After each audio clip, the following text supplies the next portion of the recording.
Few things. So I will say, with respect to your first question, we believe the war has been a strategic failure for Ukraine. The Secretary spoke to this in a speech he gave in Helsinki last month, I believe it was. What's that? I'm sorry, a strategic failure for Ukraine. Thank you for the correction. Which is, I need more than one correction today. This is the first time at the podium for a week. I'm apparently a little rusty. This is my video update from Nicosia, Cyprus on this Tuesday, July 11th. Let's talk about some news.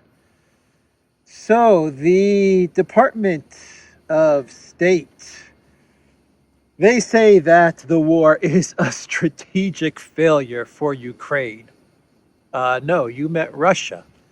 Yes, the war is a strategic failure for Ukraine. I mean Russia. Oh boy, their own lies are tormenting them. They can't keep their story straight anymore. What an epic Freudian slip. Yeah, it is a strategic failure for Ukraine and for the collective West and for NATO and for the Biden White House and for the European Union. For once, we agree. We agree with the State Department. This Project Ukraine thing has been a complete failure for Ukraine and for the entire collective West. So with that being said, I guess we started off with the clown world, but let's now move on to the big story of the day, and that is Erdogan and Sweden and the NATO summit in Vilnius. So I think that I made a prediction 2 days ago when I was in Larnaca. and it looks like that prediction came true. And me and Alexander also talked about this yesterday morning in our video on the DURAN channel as well. How about this for a prediction, everyone? Turkey is being put under a tremendous amount of pressure from the US and from NATO. And they've done this now with the Azovstal commanders. How about if during the NATO summit, the big surprise is that Turkey finds a way to work out its problems with Sweden, and during the Vilnius summit, Stoltenberg and Biden, they get up on stage and they announce that Sweden's accession into NATO has been approved by Erdogan and Turkey. We've worked out our problems and we're going to allow Sweden to enter Turkey. How about that for a PR media narrative for NATO? I could see that happening as well. I can definitely see that happening. So the one thing that might happen, I think people need to be prepared for, is that a complete backflip by Erdogan on Sweden's Turkish NATO membership. I'm not saying he's going to agree to that, but I would certainly not. I would certainly not discount it. If the price is right, the West is prepared to pay the price, he will go for it. He always does. So Sweden is going to be entering NATO. Erdogan, for his capitulation, let's call it that, to allow Sweden to enter NATO, he is going to be getting, or he's been promised the F-16s, the F-16 parts and the whole F-16 deal that has been going back and forth now with the U.S. for like a year and a half, maybe even more than that. He's been promised by the EU the liberalization of visas. So I imagine that citizens of Turkey will eventually be able to travel throughout the EU visa-free. I think now they do have to apply for a visa if they want to enter the Schengen area or they want to enter EU countries that are not in the Schengen.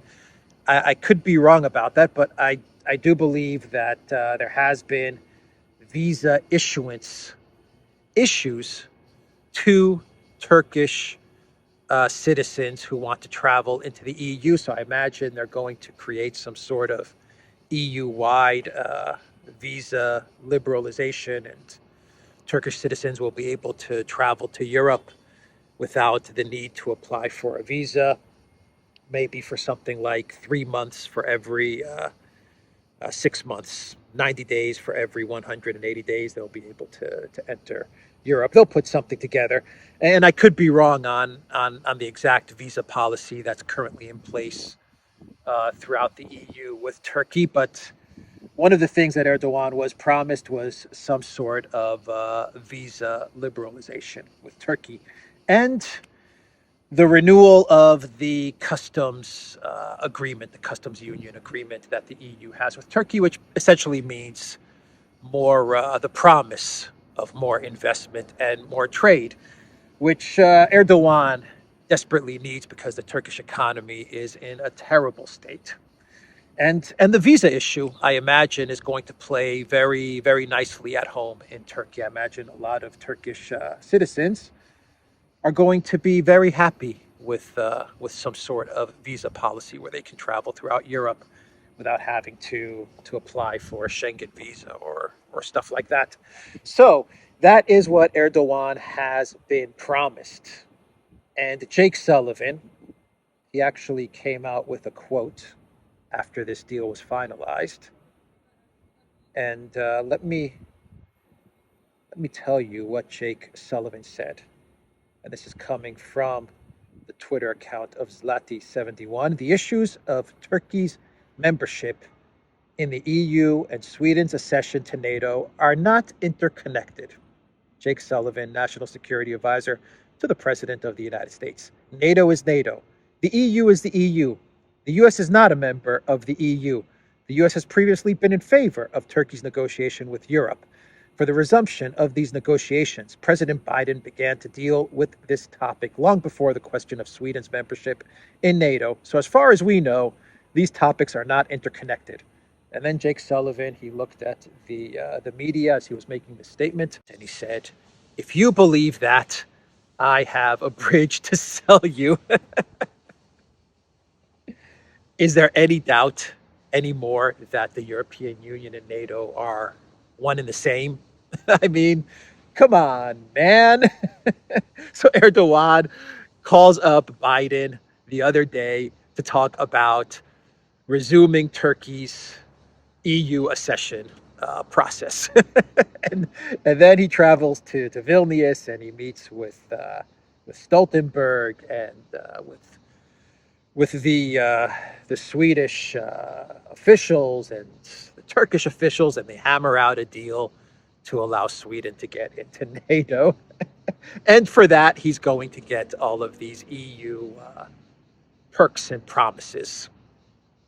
Yeah, the EU and NATO are the same thing. I mean, they're located in Brussels, like across the street from from each other. It's like NATO headquarters are here and the EU headquarters are there. I think they actually share the same cafeteria. Ursula has lunch with Stoltenberg every day. Oh boy. So that's it. That is it. Does this bother Russia? Sweden entering NATO? Nah, not at all. Not at all. Finland, yeah, that irked Russia.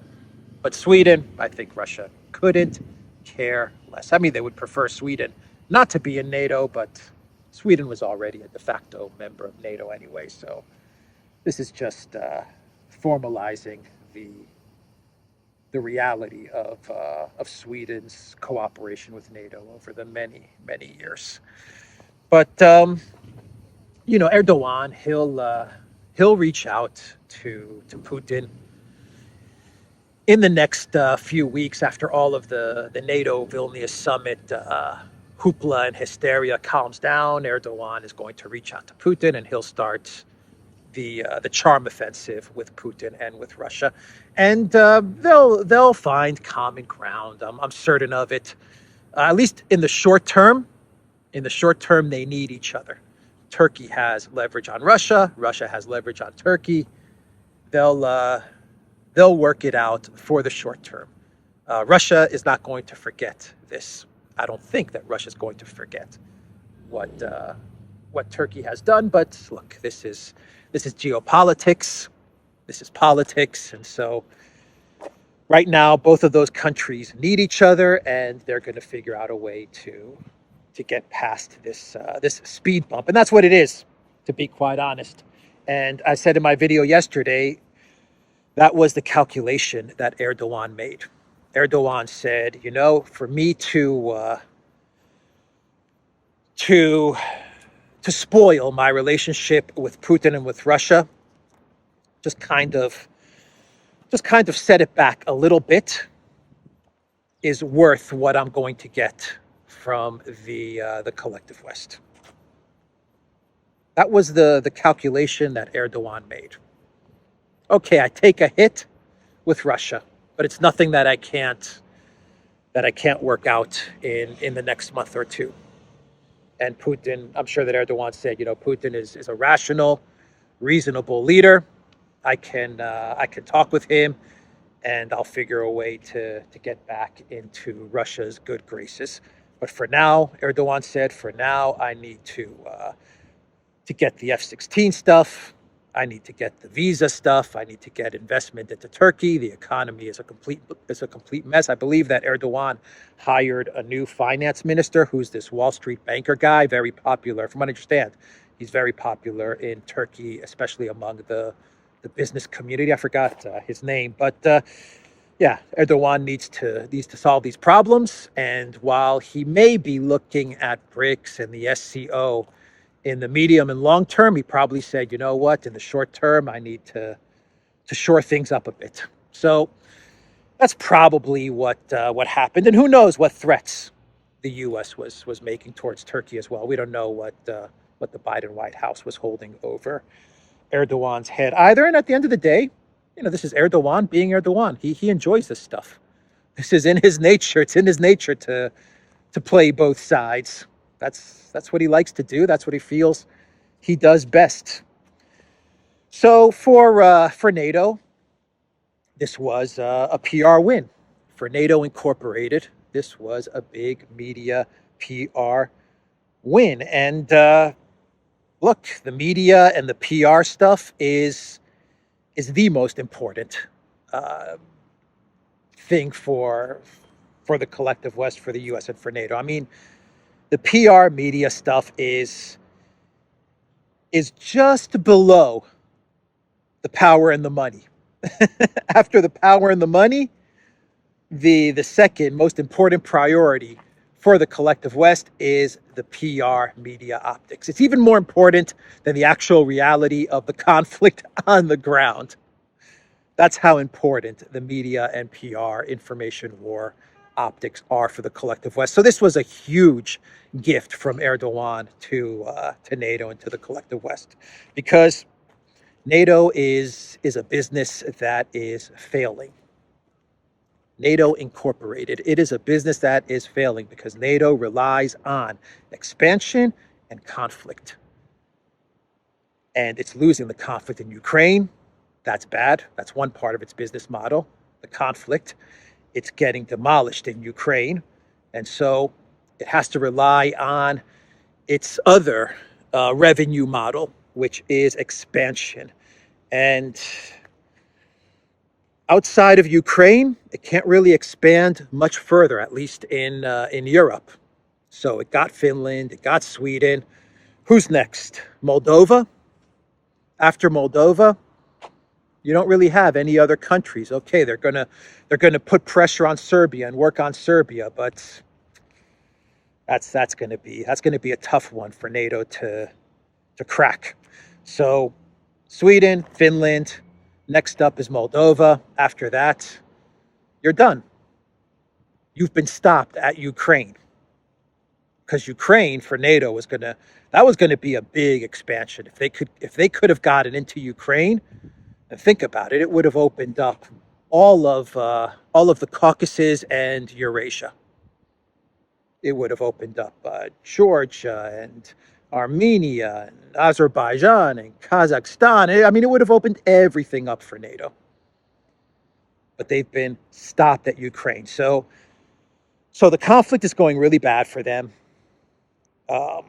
The expansion is all they got, and that's coming to an end with Moldova. And then they're going to look at NATO Pacific. You know, what does a business do when it's already expanded as much as it can in its immediate vicinity? It goes elsewhere. It franchises, right? It opens up a subsidiary, and that's what they're going to probably do. NATO Japan, to keep NATO Inc. in business. So the whole Erdogan thing is clearing up. I think it's starting to clear up as to Erdogan's motivation. There's still some more question marks left, but I think those will be answered come the expiration of the grain deal, which is going to take place on July 17th. We'll see if Russia renews the grain deal. We have some question marks as far as Syria is concerned and how the Russian military is absolutely pounding Turkish-backed forces in Syria. Erdogan wants a meeting with Assad. Assad is saying no meeting with Turkey until Turkey leaves Syria. So there still are some question marks. And of course, Erdogan eventually, in the next 2, 3, 4 weeks, he is going to call Putin, and he is going to try to arrange some sort of meeting. And I think then we'll have a clearer picture as to the exact motivations of Erdogan with this entire story arc, from the commandos all the way to the NATO Vilnius summit. But I think it's pretty clear now what Erdogan was doing and what he is doing. So it was really about the Vilnius summit, everything that happened over the past couple of days. The commandos and now Sweden into NATO and all of these things are focused on the Vilnius summit. And for Russia, you know, this is not going to be of much concern for Russia. As the Vilnius summit is taking place, it's starting today. As it's taking place, Russia continues to demolish the NATO proxy army in Ukraine, and that's what it is. The proxy war in Ukraine. Russia continues to demolish the Ukraine military in what has been a failed, catastrophic counter-offensive. Now, this is some game. I don't know what game this is, but it's something, because all the squares are numbered. Anyway, so the plan for NATO. What was the plan for NATO over the past couple of weeks as they were heading into this Vilnius summit? So plan A was, over the past, let's say, 3 months, the big plan was the big counteroffensive. NATO was hoping that the counteroffensive was going to be a success, that the Ukraine military would reach the Sea of Azov, reach the borders of Crimea, and as Zelensky told ABC the other day, they would move their artillery and their HIMARS and everything to the borders of Crimea, and they would threaten Putin with the annihilation of Crimea if he would not capitulate. And that was the plan. And they were hoping that that was going to be the reality. And I'm sure Zelensky was imagining himself riding into Vilnius on a white horse with a wreath on his head, and he was going to be hailed as the Emperor King of Europe with Ursula and Annalena Baerbock, Kaja Kallas, Justin Trudeau looking up at Zelensky as he's riding his horse through the city streets of Vilnius and just saying, "Oh my God, he's He's so dreamy. He's so cool. He's a hero, Alexei. Alexei would be riding into Vilnius as the savior of Europe and NATO and the collective West. Yes, I am savior. I am king of Europe. I bring freedom and democracy to all of Europe because I defeat Putin. That is right. Freedom, democracy. And anyone who disagrees with me, I put in prison. So, I mean, that was probably what was going through the clown puppet actor comedian's mind as they were talking about the big counteroffensive. Anyway, that's been squashed. That is over. That is done with. The counteroffensive is a catastrophic failure. The Ukraine military now is trying to do something in Bakhmut. Zaporozhye, they've been annihilated there, though there is still activity in the direction of Robatino. But they haven't been able to reach the first line of Russian defenses. Bakhmut, you have Syrsky and the deputy Ukraine defense minister, Anya Malyar. They're saying that Bakhmut is now encircled. These guys, I can't believe they're going back to Bakhmut. Come on, man. Really? You guys want to go back to that? Have you not lost enough soldiers? Was it not punishing enough that they're now going back to Bakhmut? Or they're trying to go back to Bakhmut? And you know the Russian military's like, this is... They're scratching their heads probably. They're probably like, this is nuts. They probably can't believe their fortune. Because the Russians wanted to keep Bakhmut open. I mean, we now know through the entire Wagner incident that the Russian military would have preferred Wagner not to have taken all of Bakhmut, and they would have preferred Wagner to remain what the Russians called a meat grinder. They would have preferred that situation. But Prigozhin, he decided to take all of the city, and okay, the rest is history. We know that story. But now Ukraine is going back because Syrsky is obsessed with Bakhmut, because he has a history with Bakhmut, Syrsky. And so he's trying to move forward in Bakhmut, and the propaganda from Ukraine is that Ukraine has encircled Bakhmut. Or what did Anya Malyar say, the deputy defense minister? She said that Ukraine now has the high ground. The Russians are just like, this is just all right, guys, come on, come towards us. Let's do this again. And you have pro-Ukrainian like Telegram channels and Twitter channels celebrating this. What are you guys celebrating? What are you guys celebrating? This is madness. Anyway, the counteroffensive, Plan A, huge failure. So what was Plan B before the NATO Vilnius summit? The ZNPP, the Zaporozhye nuclear power plant, creating some sort of false flag at the ZNPP, blaming Russia for it, and getting NATO involved in the conflict in Ukraine. That did not pan out. That did not work out. What was Plan C? Plan C was hitting the Kerch Bridge. Again, trying to hit the Kerch Bridge and destroy it. They did it the first time. Russians fixed it up fairly quickly, and they wanted to hit it again. So they wanted to hit a symbol of Crimea before they went to Vilnius, before the Alexei regime traveled to Vilnius. That didn't work out. In my video yesterday, I said most likely it was Storm Shadow missiles. That's a mistake. We now know that what Ukraine used to try and hit the Kerch Bridge was S-200 missiles, modified S-200 missiles. So that's what they tried to hit the Kerch Bridge with. Anyway, that was repelled and that failed.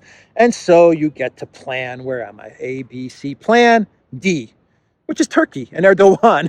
There you have it. Erdogan to the rescue. You free up the commandos. You release the commandos who will, if they're dumb, they will go back to the front lines. Russia will annihilate them. If they're smart, they'll make a beeline to the United States. But you release the commandos. Heroes welcome in Lviv. go to Vilnius, get Sweden into NATO, make some sort of deal with the EU, and there you have it. That's your plan D. And then you have your plan E, which will be announced today and tomorrow, which will be some sort of security guarantees for Ukraine. The U.S. will sign some Israel-like security guarantees with Zelensky.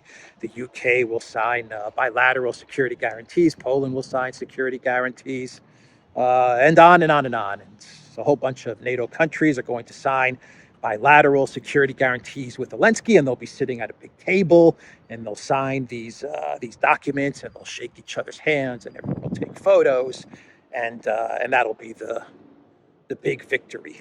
But these security guarantees, these are not going to be binding treaties. There's not going to be any of that stuff. It's just basically putting down on paper what the collective West has been doing for the past year and a half, which is giving Zelensky weapons and money. That's all it is. It's not going to be some enforceable treaty which states that Poland has to absolutely fight for Ukraine or with Ukraine if something happens. That's not what these security guarantees are going to be. What they're going to say is that Poland, we want X amount of money and X amount of weapons from you every 3 months or 6 months or every month. And do you agree? And Poland's going to say, yeah, sure, because whatever money and weapons we send to you in Ukraine, we know is going to come back around and into our politicians' pockets. So they're obviously not going to be upset with these types of security guarantees because everybody is getting rich off of this.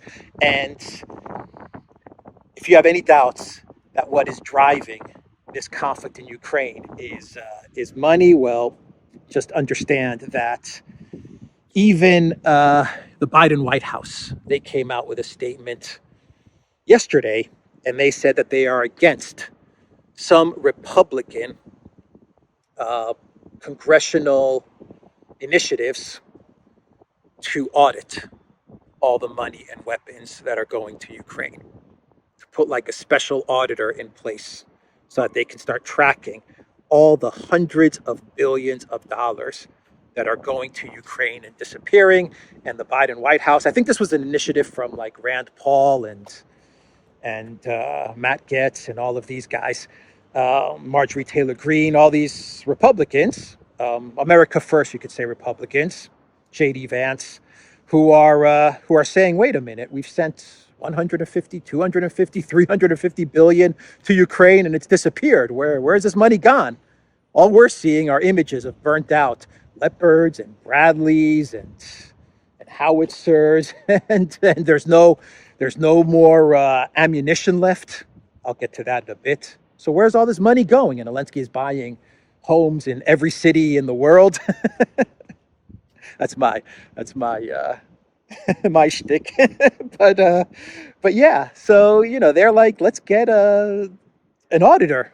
Let's appoint someone to audit all of this. And the Biden White House is like, no. We don't want an auditor. No way. Right? Of course they don't. So yeah, this is what's driving this is money. What's driving this is Biden's re-election in 2024. The Democrat Party worried about an Afghanistan-like collapse, keeping NATO in business. Right? That's what's driving this conflict. And they're going to fight it until the last Ukrainian, unfortunately. What NATO should be doing at this meeting in Vilnius, I'll tell you what NATO should be doing. They should be drawing up the surrender papers. No joke. No joke. That is what all of the NATO members should be doing over the next day. Drawing up the paper, the treaty of surrender and capitulation. Because they are running out of ammunition. And Biden even admitted it the other day in his interview with CNN, where I mentioned it in my video 3-4 days ago. Alexander mentioned it on his channel in his video. And on the DURAN, we talked about it. And the main takeaway from that interview with CNN was not so much the talk about the cluster munitions, as bad as a look that was for the United States.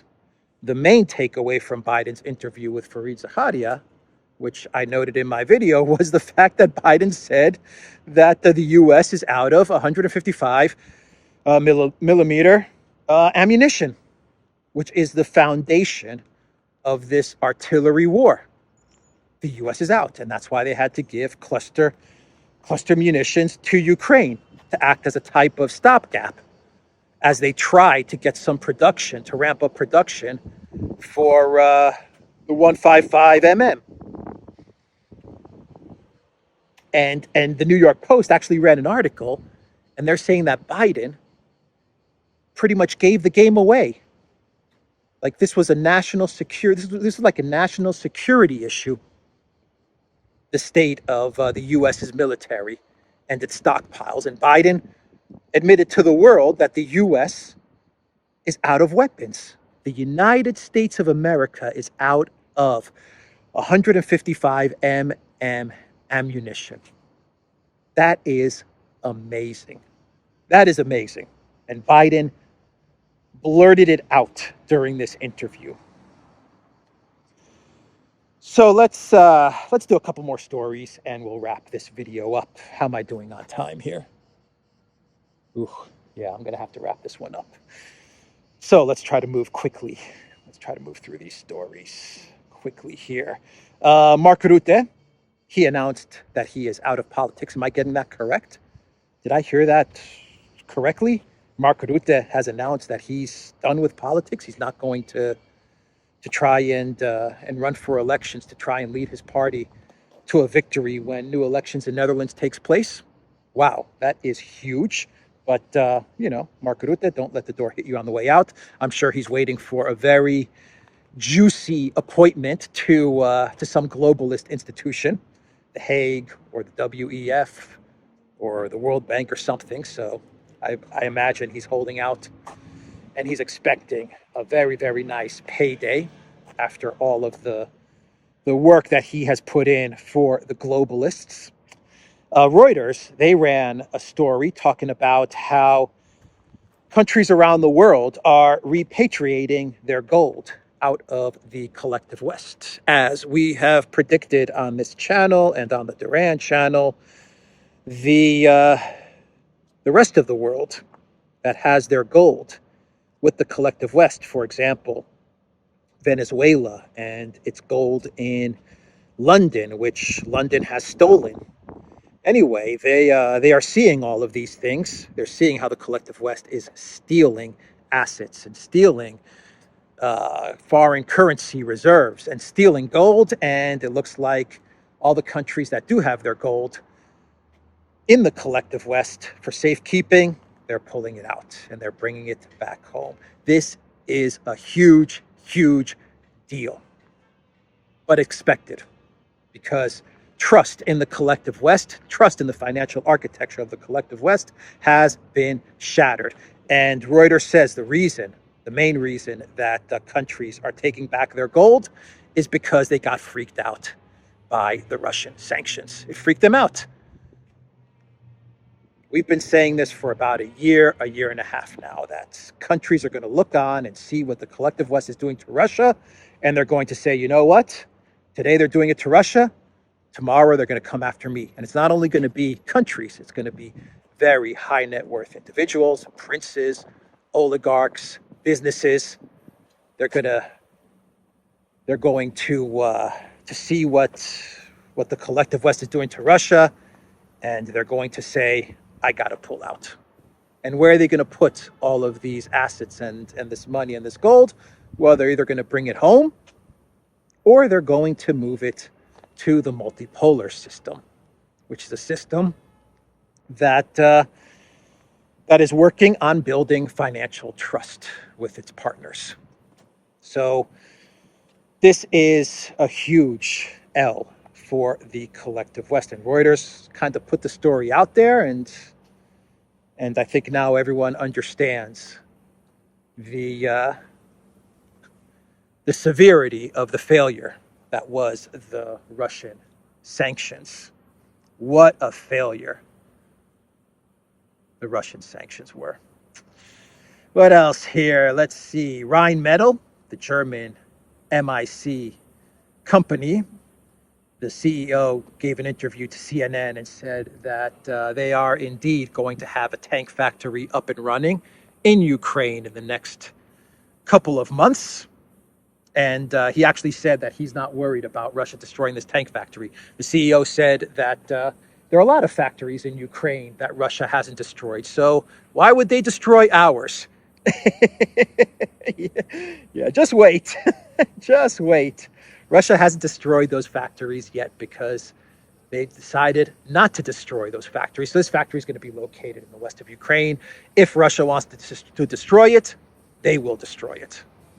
The only reason that Russia hasn't destroyed a lot of these factories or bridges or decision-making centers is because as the war started, Russia and the United States, they made some sort of back-channel agreement that they would manage this conflict and that this conflict would not spill over to involve other countries and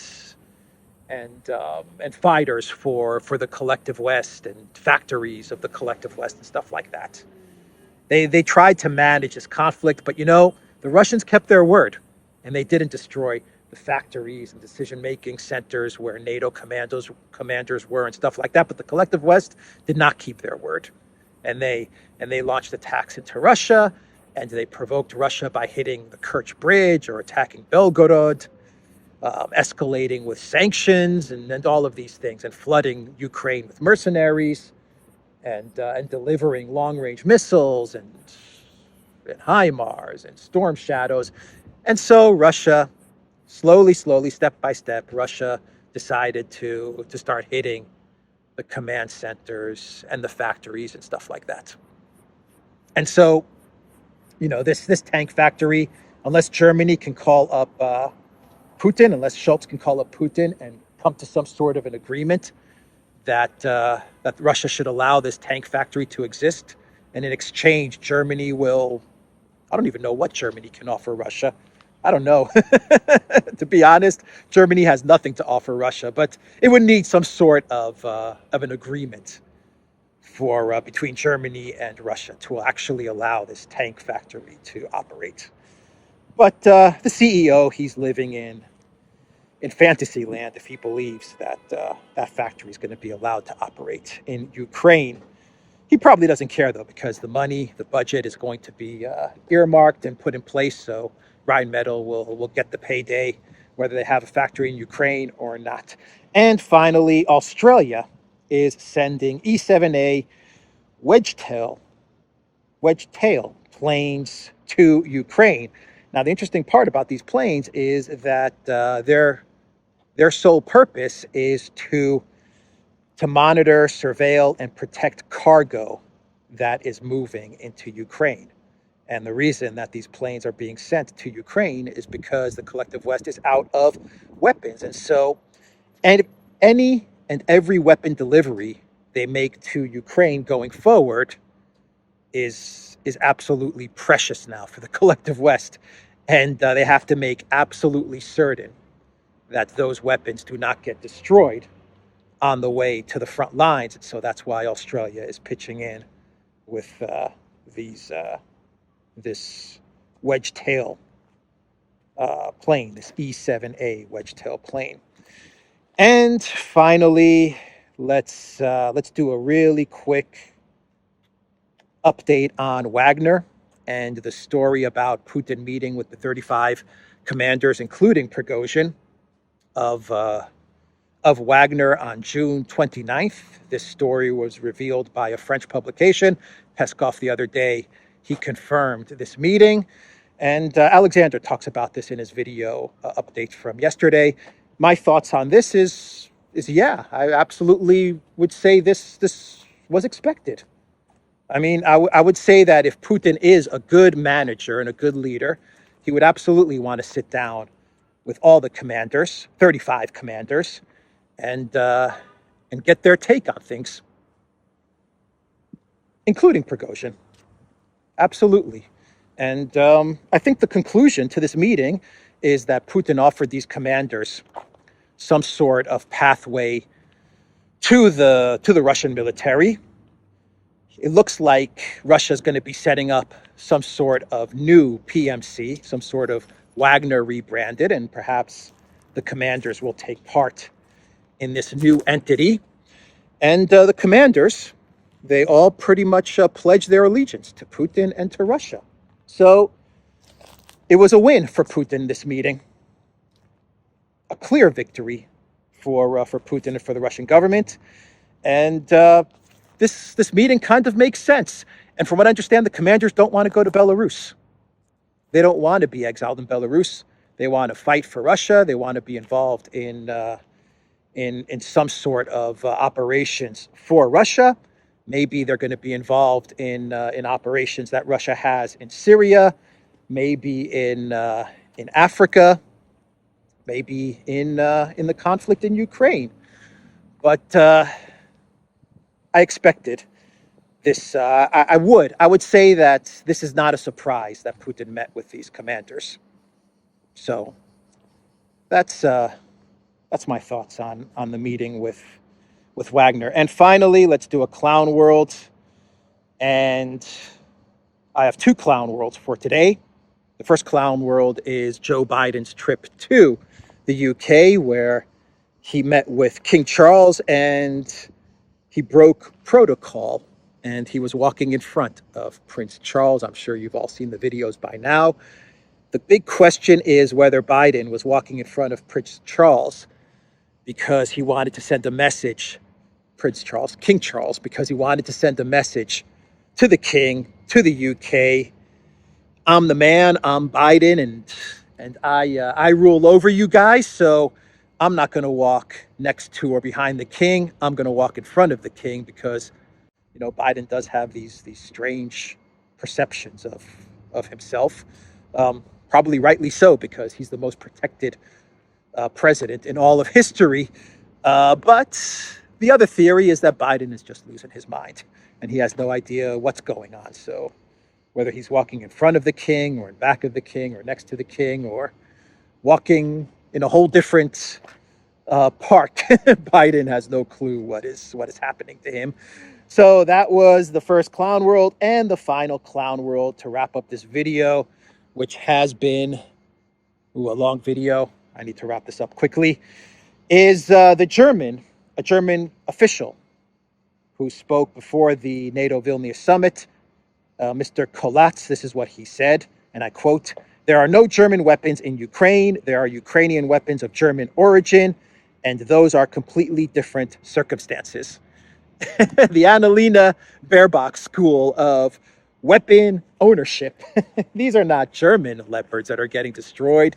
These are Ukrainian leopards that are getting destroyed. Anyway, that's the video, guys, at DURAN.locals.com.